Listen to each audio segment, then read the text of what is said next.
지방에서 올라와 서울에 취업을 해 고시원에서 살고 있는 남선식 씨.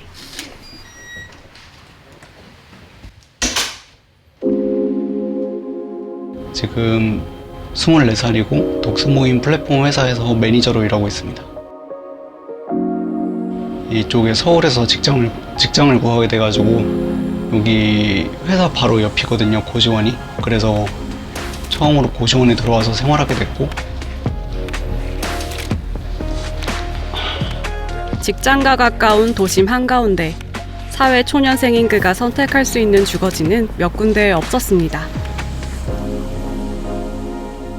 일할 때는 여기 앉아서 하고 잘 때는 여기 침대에 눕는데 사실상 이 두 가지밖에 이 안에서 할 수 있는 게 없거든요. 제가 화장품 같은 거 여기 위에 올려놓고, 그리고 뭐 샤워, 저희가 공동 샤워장이다 보니까 샤워할 때 이거 샤워바운이 들고 가고, 뭐 여긴 옷장이긴 한데 지금 빨래는 다 빨고 있어가지고 안에 과자나 이런 거밖에 없어. 그리고 음식들이 있겠네요. 네, 간식이랑 뭐 이런 식사 대용할 것들을 미리 사둬야 돼서 넣어놨습니다. 아무래도 이제 뭐 이것저것 갖다 놓다면 어지러워지니까 최대한 물건은 좀 안 들이려고 하고 있습니다.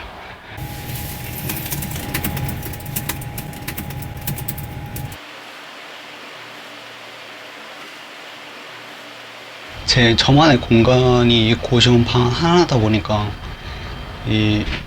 여기 안에서만 계속 있으면 외로움이라고 해야 되죠.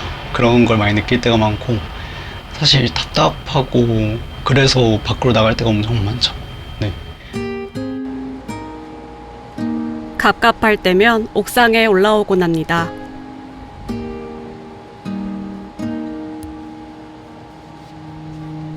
저 넓은 서울 한켠에 언제쯤 내 공간이 생길까? 조금씩 나아질 거라는 믿음으로 그는 서울이라는 도시에 적응해 보려 합니다.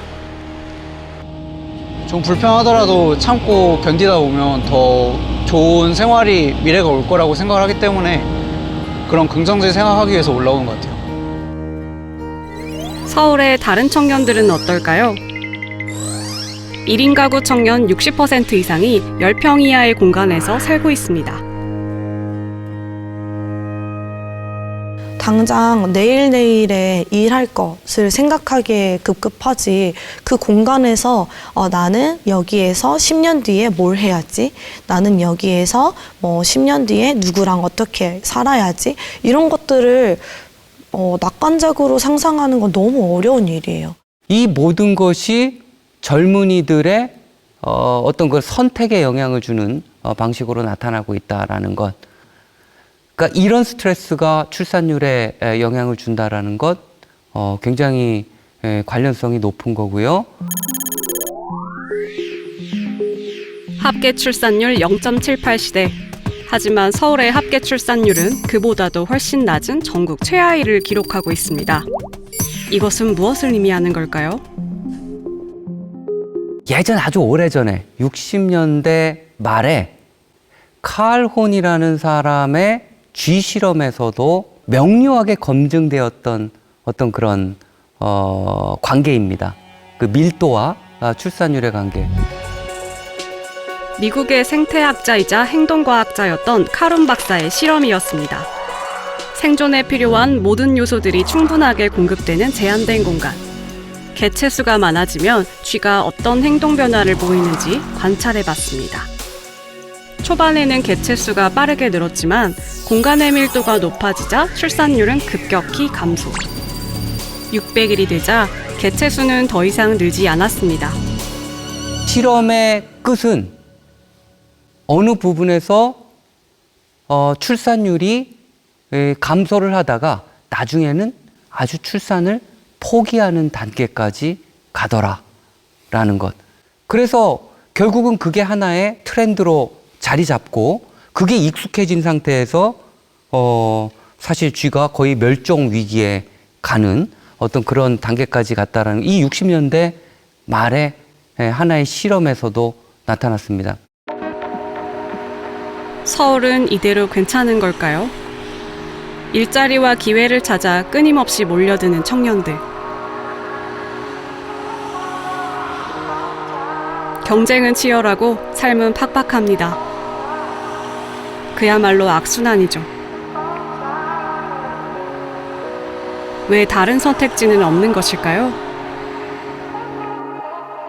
이 공간 썰림 현상이 만들어내는 그 경쟁에서 낙오된 이들이 갖는 고통, 이런 것들을 해결하기 위해서 이 서울 중심적 사고가 누그러져야 된다라는 생각이 들고요. 부동산, 교통, 복지 이런 부분들에서 아무리 확충을 해봐야 밑 빠진 독에 물 붓기죠. 결국은 지방에서도 희망이 있어야 지방에서의 삶의 질이 높아져야 또 거기서도 청년들이 기회를 찾을 수 있어야 사실은 수도권의 문제도 같이 해결되는 것이거든요. 모두가 서울을 향할 때 다른 방향으로 선택을 한 청년들이 있습니다.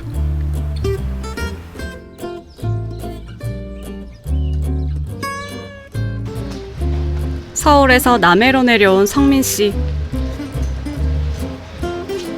2017년 11월에 제가 처음 남해로 왔었고요. 그때 왔던 기억이 너무 좋았어서 이후에 월에 한두 번씩은 계속 남해 왔다 갔다 하고 시기가 잘 맞았나? 그때 퇴사를 했던 시기가 딱 돼서 그러면 월세집 하나 구하고 내려가도 되겠다. 제가 먼저 이주를 하게 됐었습니다. 시작은 그랬던 것 같아요. 상황이 일어나는 거죠. 어린 나라를 지키자고 지금 얘기하는 거잖아. 아니야. 성민 씨는 혼자가 아니라 친구들과 함께 남해로 내려왔습니다. 대부분이 서울 토박이인 친구들. 그런데 어떻게 이렇게 친구들이 다 같이 남해로 올 수 있었을까요? 제안서가 하나는 강한 소상공인이고 좀 난로가 지금 마무리만 해주면 되는 상태라고 알고 있습니다. 그 같이 하던 독서 모임에서 워크숍 차 남해로 왔는데 너무 좋다. 남해 한 명씩 친구들을 초대하면서 그렇게 해서 사람들을 모았어요. 왜 서울에서 삶을 정리했냐가 더 적합한 질문인 것 같긴 하거든요. 근데 어떤 직장을 가지고 좀 어떤 월급을 받고 한 10년 정도 꾸준히 해 봤는데 근데 이렇게 그냥 내 삶이 이제 라이프 스타일이 이대로 고정하고 끝나도 괜찮은 걸까? 이런 고민은 스스로 했었거든요. 시작은 한 달 살아보기였습니다. 그런데 남해에서의 한 달은 서울에서의 삶과는 전혀 다른 경험이었습니다. 뭔가 새로운 것들을 해볼 수 있겠다는 의욕이 생긴 친구들. 의기투합해 함께 남해로 내려왔습니다. 올해로 6년 차. 성민 씨와 친구들은 남해에서 다양한 일을 합니다. 직접 디자인한 물건을 팔고 식당도 다 같이 운영합니다. 주 메뉴는 비건 카레. 서울에선 도전하기 쉽지 않았던 것들이 이곳에선 가능했습니다. 그냥 내가 하고 싶은 것들을 할 수 있는 동네다, 여기는. 그러고 친구들이랑 계속 뭔가를 하게 돼요. 막 저는 그림을 그리지만 누군가는 음악을 하고 누군가는 요리를 하고 누군가는 글을 쓰고 이런 것들이 그게 남해였기 때문에 기회가 저희한테 있었다고 생각도 해요. 문화 인프라가 부족하다고요?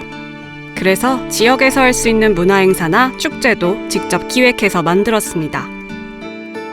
지역에서의 기회는 나의 뭔가 의지나 나의 디자인과 나의 계획을 실현해 볼 수 있는 기회, 그다음에 누군가를 이런 생각을 같이 하는 친구들을 만날 수 있는 기회인데 도시에서는 그게 잘 안 보이죠. 너무 많은 사람들이 부대끼고 살기 때문에. 그뿐만이 아닙니다. 먼 길을 달려가는 성민 씨와 친구들. 누군가를 만나러 가는 길입니다.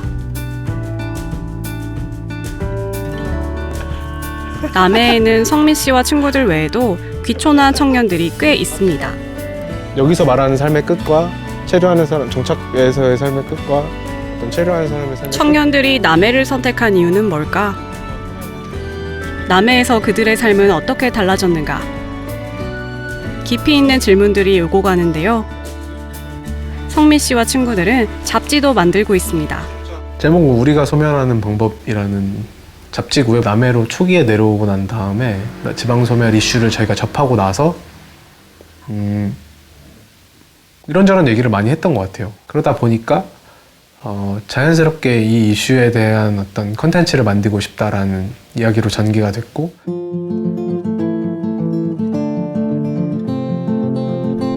지방을 소멸하는 곳으로만 바라보는 시선이 아니라 지방에 사는 사람들의 이야기를 통해 지방에 남아있는 것들이 무엇인지 들여다보고 있습니다. 우리의 관점은 거기 있었던 것 같아요. 심각한 어떤 문제로서만 인식되는 게 아니라 어떤 가능성이나 어떤 기회 같은 것들을 좀 만드는 잡지가 될 수 있지 않을까? 이번 인터뷰 대상인 권월 씨는 2년 전 서울에서의 삶을 뒤로하고 남해행을 택한 음악가입니다. 남해에서도 서울에서와 마찬가지로 같은 음악을 하지만 그 속에 담긴 가치관은 많이 바뀌었습니다. 나의 성과, 나의 이름을 더 알리는 것이 가장 큰 가치관이었는데, 근데 이렇게 우연히 한 달 살게 되면서 지금 2년차 되고 있는데 이제 그런 우선순위가 바뀐 것 같아요. 남해도 해마다 인구가 줄어 현재 소멸 고위험 지역으로 불리고 있습니다.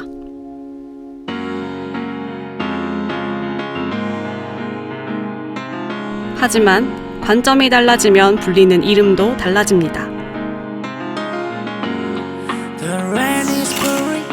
성민 씨와 친구들에게 삶의 터전이 된 남해는 소멸의 땅이 아니라 가능성과 기회의 땅입니다.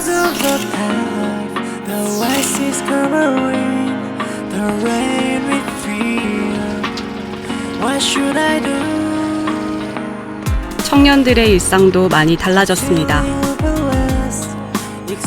복잡하고 붐비는 도시에서 늘 쳇바퀴 돌듯 사는 삶에선 여유란 손에 잡히지 않는 먼 이야기였죠.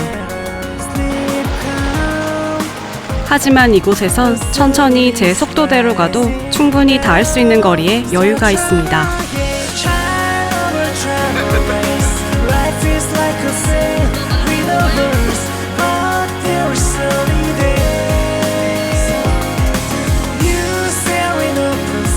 서울이 아닌 지방, 청년들에게 이 선택은 어떤 의미가 되었을까요?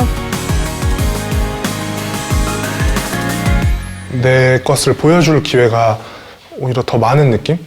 서울이 좋다고 생각하실 분도 있겠지만 여기만의 강점도 분명히 있는 것 같아요. 저한테는 그 계기나 기회 같은 게 오히려 남해에 있었던 것 같아요. 남해에 있으면 내가 이런 사람이 되고 이런 친구들을 더 많이 만날 수 있어. 일단 일적인 부분도 저희가 성장하고 있다고 느껴요. 근데 더 성장하고 싶다는 어떤 욕심 같은 게 생기는 거죠. 아, 우리 이렇게만 하면 조금 더 잘 이곳에서 살 수 있을 것 같다. 굉장히 수동적인 느낌을 받는데 도시에서는, 시골에서는 그게 엄청 주체적이고 능동적이고 본인만의 어떤 시간을 만드는 것처럼 보이는 거예요. 다만 그 속도가 느리긴 하지만. 지방의 다른 청년들은 어떨까요? 지방 청년이라고 모두가 서울에 가고 싶어 할까요? 의외의 조사 결과도 있었습니다. 경남연구원에서 2019년에 청년 실태 조사를 대규모로 했습니다. 근데 그 결과 저희들이 굉장히 충격적이고 새로운 사실을 알게 되었는데, 경남 내에 거주하는 청년들 절반 이상은 지역에 그대로 머물고 싶어 한다는 조사였습니다.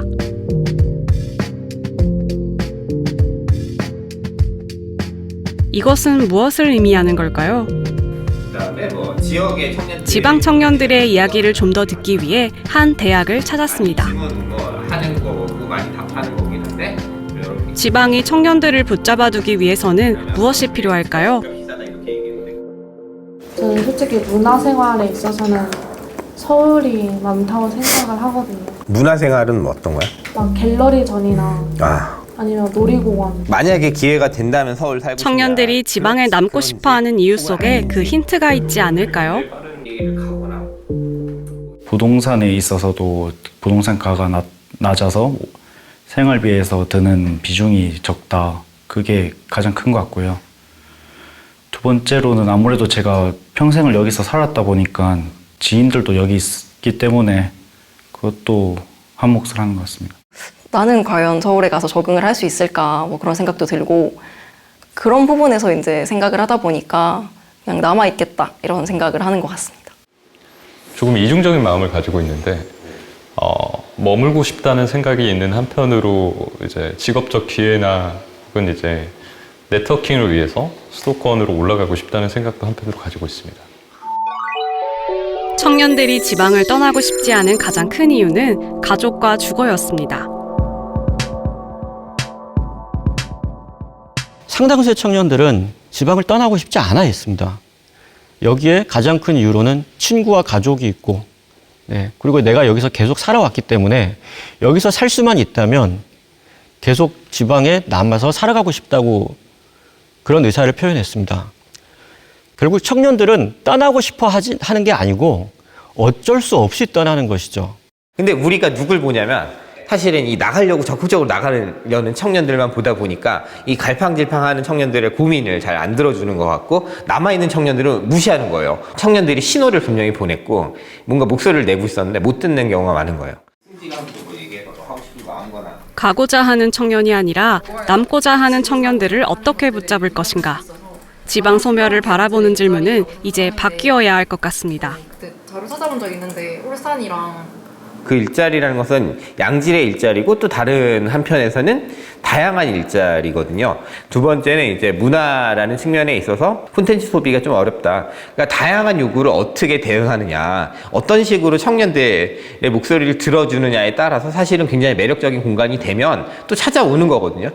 떠나려고 하는 청년들을 어떻게 잡을 것인가 라고 하는 질문은 근본적으로 잘못되어 있었습니다.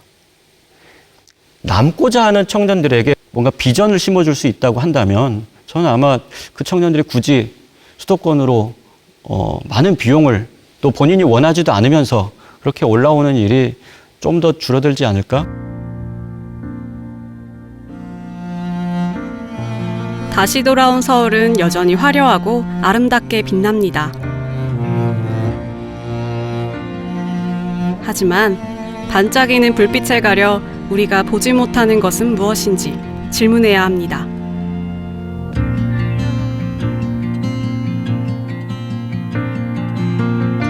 지방의 청년들이 수도권으로 몰려들어오는 상황에서 서울도 지속 가능한가? 이런 근본적인 질문을 지금 바로 던지지 않으면 안 된다고 생각합니다.